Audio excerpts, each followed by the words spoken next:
Сәлем достар, сіздермен Айгерім. Бүгін сіздермен ешқандай жұмыртқаны да сүтті да қажет етпейтін үлпілдек воздушный пирогтың рецептімен бөлісетін боламын. Бізге ұн қажет болады, 1 стакан ұн, және де бұл стаканның көлемі 300 грамм шығады. Яғни сізде қандай стакан қолданасыз, барлық құрамын сол стаканмен өлшеп шығатын боласыз. Барлық ұндарымызды ситадан өткізіп алатын боламыз. Міндетті түрде ол біздің пирогтарымыздың құрғақ болып және воздушный болып шығуына өте көмектеседі. Және де біз какаоны міндетті түрде ситадан өткізетін боламыз, өйткені бізде осындай комочектер қалып кетеді.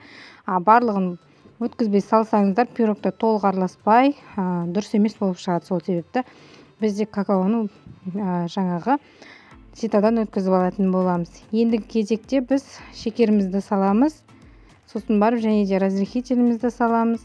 Барлығын біркелкі болғанша құрғақ заттарымыздың барлығын араластырып алатын боламыз.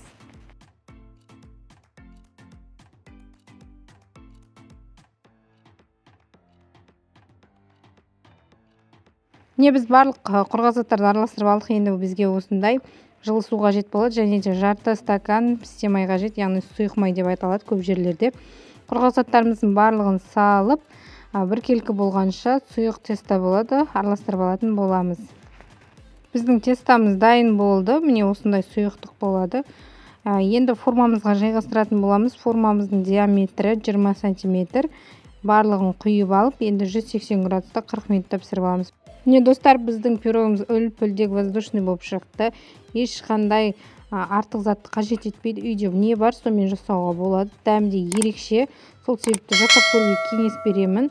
Егер де видеом сіздерге ұнаған болса, каналыма жазылуды ұмытпаңыздар. Сіздермен болған Айгерім.